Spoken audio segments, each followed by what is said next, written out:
Mga kapatid, magandang hapon po sa inyong lahat. Panoorin niyo po itong vlog ko ngayon. Dito po ay papaliwanag ko po sa inyo kung bakit po ba lithium battery or lithium-ion battery ang ginagamit po ng mga electric vehicles. At bakit ito rin po ang ginagamit ng ating mga cellphones, mga laptops, mga laruan at kung ano-ano pang mga electronic gadgets. Ipaliliwanag ko rin po sa inyo kung paano po nagtatrabaho ang baterya sa ating mga sasakyan. Lithium-ion battery. Ang lithium-ion battery ay ginagamit sa halos lahat ng electric car battery. Ito ay dinevelop noong 1990s at napatunayang isa sa pinakamagandang teknolohiya pagdating sa transportasyon at sa mga consumers electronic industry. Maaaring pamilyar ka na sa bateryang ito sapagkat ito ay ginagamit sa mga laptops at sa mga cellphones. Narito po ang ilang mga kadahilanan kung bakit ang lithium-ion batteries ang ginagamit ng mga electric cars o ang electric vehicles. Samantala, ang ginagamit naman sa sasakyan ay ang mas malaki at mas may mataas na kapasidad at ito ay tinatawag na traction battery packs. Ito ay may high power to weight ratio, dahilan upang maging epesyente sa enerhiya ang sasakyan. Kumpara sa iba, ang bateryang ito ay nakakapagtrabaho ng maayos kahit nasa mataas na temperatura. Higit sa lahat, dahil sa kanyang energy per weight ratio, ito ay kinonsidera na pinakamagandang gamitin sa mga sasakyan. Ang lithium-ion battery ay may mataas na energy density kaysa sa lead-acid battery at sa nickel metal hydride battery. Ito ay kayang paliitin ng sukat pero hindi mawawala ang kanyang kapasidad na mag-imbak ng maraming enerhiya. Sa madaling salita, dahil pinaliit ang kanyang sukat, sa isang kargahan ay malayo ang mararating ng sasakyan dahil ito ay magaan.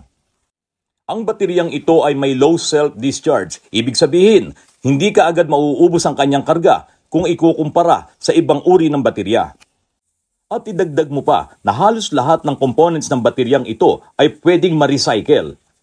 Ito ay masasabing bonus na sa mga electric vehicle dahil kaya naman sila ginawa ay upang mailigtas ang ating kapaligiran. Kaya naman, ito ay pangunahing ginagamit sa mga plug-in hybrid at sa mga battery electric vehicle. Narito ang operasyon ng bateryang ito. Ang baterya ay binubuo ng anode, cathode, separator, electrolytes at dalawang collectors na positive at negative. Iniimbak ng anode at cathode ang lithium. Ang electrolyte ay nagdadala ng positively charged na lithium ion mula sa anode papunta sa cathode at vice versa sa pamamagitan ng separator. Ang bawat galaw ng mga lithium ions ay magbubunga ng free electrons doon sa anode na makakabuo ng karga sa positive na current collector. At ang positive current na ito ay tatakbo kung lalagyan mo ng device, cellphone or ilaw at marami pang iba papunta sa negative collector current. Hinaharang naman ng separator ang takbo ng electrons sa loob ng baterya. Ang prinsipyo sa likod ng lithium-ion battery ay paikutin ng electrons upang makabuo ng hindi pantay na potensyal ng dalawang electrode na positive at negative na nakababad sa tinatawag na electrolyte na inductive ionic liquid. Kapag ginagamit na ang baterya, ang electrons na naipon sa negative electrodes ay tatakbo papunta sa positive electrodes. At ito ay ang tinatawag na discharging phase. Kabaligtaran naman, kapag kinakargahan mo ang baterya, ang enerhiya na nanggagaling sa charger, pababalikin naman ng electrons mula sa positive electrode papunta sa negative electrode. Narito ang iba't ibang uri ng lithium batteries. Lithium iron phosphate, lithium titanate, lithium nickel manganese cobalt, lithium manganese oxide, lithium nickel cobalt aluminum oxide. Ang lithium-ion batteries ay ang pangunahing ginagamit ng mga electric cars mula pa noong una. At ito ay pinatunayan ng Tesla. Sa kanyang magaan na state at malakas na pagkarga, malakas din ang enerhiyang inilalabas nito. Kaya naman, naging pangunahin siyang ginagamit ng mga electric vehicles noon. Yun nga lang, habang lumilipas ang panahon, marami ring nagiging problema ang bateryang ito. Kaya naman hindi sila tumigil upang maayos ang mga problema. Ito ay pinalitan nila ng lithium iron phosphate. Ngayon ay meron na silang mga lithium iron phosphate na ginagamit sa mga electric vehicles na sabi nila ay safe na daw. Dinagdagan pa nila ang mga battery cells nito upang lalo pang malayo ang natatakbo ng electric vehicle. Ang ilan sa mga disadvantages nito, ang baterya ay sensitibo sa init. kaya madaling sumabog. At kapag ito ay sagad na nadiskarga, ay hindi mo na muling makakargahan pa at napakamahal. Ito ang black mass. Ito ay gawa sa mga rare metals na galing sa lithium-ion batteries. Ito ang nagpapagana sa mga cellphones, laptops, electric cars at iba pa. Pero kapag ito ay ni-recycle, halos ang kalahati nito ay hindi na napapakinabangan pa. Ang electric cars ay binuo upang makatulong sa mundo, pero ang baterya nito ay makapagdudulot pa ng problema. At bakit ba ang mga bateryang ito ay mahirap i-recycle? Totoo po bang magdudulot ng napakalaking polusyon ang mga lithium batteries na ito? Ang mga bateryang ginagamit natin ngayon sa ating mga sasakyan ay binubuo mismo ng material na lead. At ito ay higit na nakakalason kapag nadala na sa tambakan ng mga basura. Pero sa US, dahil sa higpit ng kanilang mga batas doon, halos 100% ng mga bateryang ito ay nare-recycle. Sa kabilang banda, halos lahat ng mga electric cars ay gumagamit ng lithium-ion batteries na hindi siya masyadong nakakalason, katulad ng lead-acid batteries. Ito ay malalaking baterya at may pagkakataon na ito ay sasabog. Maraming mga kumpanya ang halos ingat na ingat sa paghawak at pagmanage ng material na ito dahil nga sa kanyang pwedeng maging epekto. At ang mga kumpanyang nagre-recycle nito ay lubusang pinag-aralan ang lahat ng pwede nilang gawin upang makaiwas sa mga kapahamakang idudulot sa pag-recycle nito. This facility in the Parisian suburb of Yvelines recycles metal waste. They are then crushed into scrap metal that is used by steel companies. But just over a year ago, a fire broke out on this site. 67 firefighters were called in to bring it under control. The cause of the fires at these recycling sites? Lithium-ion batteries that power many of our electronic devices. When crushed, they can easily catch fire. Halos 5% lamang ng electric cars ang nabenta noong 2020 at ito ay tatagal lamang ng 10 taon. At pag dumating ang panahong yun, ay bulubunduking baterya na ang masisira na kailangang i-recycle. At ito ang malaking problema ng mga recycling company makalipas ang 10 taon. Babaha talaga ng sobrang daming mga reject na baterya at mga sirang baterya na kailangan nilang i-recycle. At ang prosesong kailangan nilang gawin ay katulad din ng mga prosesong ginagamit sa baterya ng mga cellphone, mga laptops at mga laruan.